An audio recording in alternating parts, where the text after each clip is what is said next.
আসসালামু আলাইকুম everyone, welcome back to my channel SS kitchen. শীত চলে গিয়েছে, টমেটো যদিও শীতের সবজি তবুও এখনো বাজারে পাওয়া যাচ্ছে। আর এই প্রচন্ড গরমে ভাতের সাথে যদি একটু টমেটোর টক হয় তাহলে তো আর কথাই নেই। তাই আজ আমি নিয়ে এসেছি এমন একটি রেসিপি, আর সেটা হলো পুঁটি মাছ দিয়ে টমেটোর টক। এই প্রচন্ড গরমে আমার রেসিপিটি ফলো করে এভাবে একটু টক রান্না করে খেয়ে দেখবেন, আশা করি খুবই ভালো লাগবে। আর ভালো লাগলে আমার চ্যানেলটি সাবস্ক্রাইব করবেন। আর যারা ইতিমধ্যে এই কাজটি করে ফেলেছেন তাদেরকে অসংখ্য ধন্যবাদ। তাহলে চলুন এবার শুরু করি। সবার আগে এখানে আমি নিয়ে নিলাম 5টি পাকা টমেটো এবং 2টি মিডিয়াম সাইজের আলু। আরও নিয়ে নিলাম কিছু পুঁটি মাছ। পুঁটি মাছগুলোকে আমি খুব ভালোভাবে কেটে বেছে ধুয়ে পরিষ্কার করে নিয়ে আসলাম।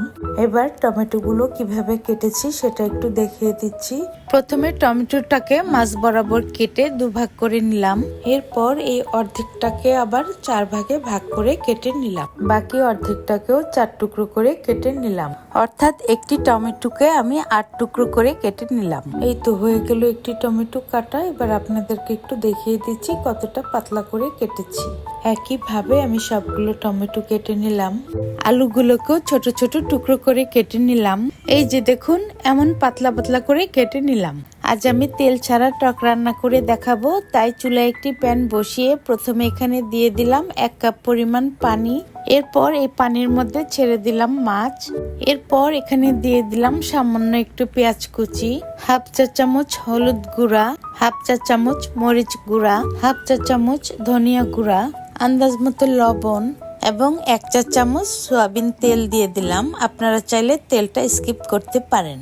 এবার এগুলোকে একটু নাড়াচাড়া করে মিশিয়ে ঢেকে দিলাম এবং চুলাটা ধরিয়ে দিলাম বলক আসা পর্যন্ত। অন্যদিকে আমি একটি বাটিতে সামান্য একটু তেঁতুল নিয়ে পানিতে ভিজিয়ে রেখে দিলাম। পরে এখান থেকে তেঁতুলের পাল্পগুলো বের করে নিব। বলক চলে এসেছে, এবার এগুলোকে আবার একটু নাড়াচাড়া করে দিলাম। বেশ কিছুক্ষণ জাল হওয়ার পর মশলার কাঁচা গন্ধটা চলে গিয়েছে। এবার এখান থেকে মাছগুলোকে উঠিয়ে রাখলাম, নয়তো মাছগুলো ভেঙে যেতে পারে। এবার এখানে দিয়ে দিলাম আলুটা দিয়ে নাড়াচাড়া করে মিশিয়ে ঢেকে দিলাম সিদ্ধ হওয়ার জন্য।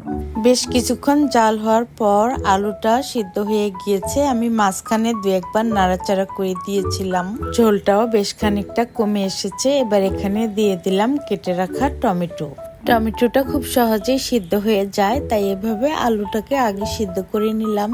আপনারা চাইলে টমেটো আলু একসাথেও দিতে পারেন। কিছুক্ষণ ঢেকে রাখার পর এবার দেখতে পাচ্ছি টমেটো থেকে বেশ পরিমাণে পানি বেরিয়ে এসেছে। এবার নাড়াচাড়া করে আবারও ঢেকে দিলাম টমেটোটা গলে যাওয়া পর্যন্ত। বেশ কিছুক্ষণ জাল হওয়ার পর দেখতে পাচ্ছি টমেটোগুলো একদম গলে গিয়েছে। আমি এরই মাঝে 2-1 বার নাড়াচাড়া করে দিয়েছিলাম। আলুটাকেও একটু থেতলে ভেঙে নিলাম। এবার এখানে দিয়ে দিলাম 3 কাপ পরিমাণ পানি। পানিটা আপনারা নিজেদের পছন্দ অনুযায়ী দিবেন। যদি টকটা পাতলা খেতে পছন্দ করেন তাহলে পানির পরিমাণটা বাড়িয়ে দিবেন, আর যদি ঘন খেতে চান তাহলে পানির পরিমাণটা কমিয়ে দিবেন। এবার এখানে অ্যাড করে দিলাম তুলে রাখা সেই মাছ। একটু নাড়াচাড়া করে মাছটাকে মিশিয়ে এখানে দিয়ে দিলাম 5-6টি কাঁচামরিচ। এরপর ঢেকে দিলাম বলক আসা পর্যন্ত।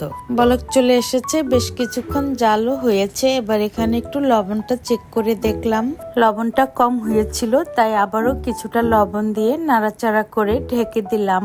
এখন টমেটোগুলা খুব একটা টক হয় না, তাই এবার টক হওয়ার জন্য এখানে দিয়ে দিলাম সেই যে পানিতে ভিজিয়ে রেখেছিলাম তেঁতুল, সেই তেঁতুলের পাল্পটা অবশ্যই আন্দাজ মতো দিবেন। বেশি টক হয়ে গেলে কিন্তু খেতে পারবেন না। নেড়ে চেড়ে আবারও ঢেকে দিলাম।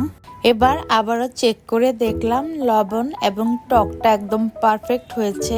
এই পর্যায়ে এসে এখানে দিয়ে দিলাম কুচি করে কাটা ধনিয়া পাতা। আমি 1/2 কাপ পরিমাণ ধনিয়া পাতা দিলাম। এই ধনিয়া পাতাটা অবশ্যই দেওয়ার চেষ্টা করবেন। এই ধনিয়া পাতার ফ্লেভারটা টকের মধ্যে খুব ভালো যায়। এবার চুলার আঁচটা কিছুটা কমিয়ে ঢেকে রাখলাম 2 মিনিট।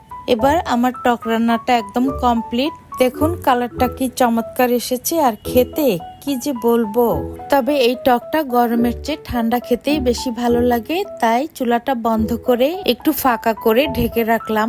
আপনাদের যদি আমার ভিডিওটি ভালো লাগে তাহলে প্লিজ আমার চ্যানেলটি সাবস্ক্রাইব করে পাশে থাকা বেল আইকনটি প্রেস করে রাখবেন, তাহলে যখনই আমি নতুন কোনো ভিডিও আপলোড করব সবার আগে দেখার জন্য নোটিফিকেশন পেয়ে যাবেন। একটা লাইক দিয়ে কমেন্ট করে আমাকে উৎসাহ দিবেন। পরবর্তীতে আবারও কথা হবে, সেই পর্যন্ত আল্লাহ হাফেজ।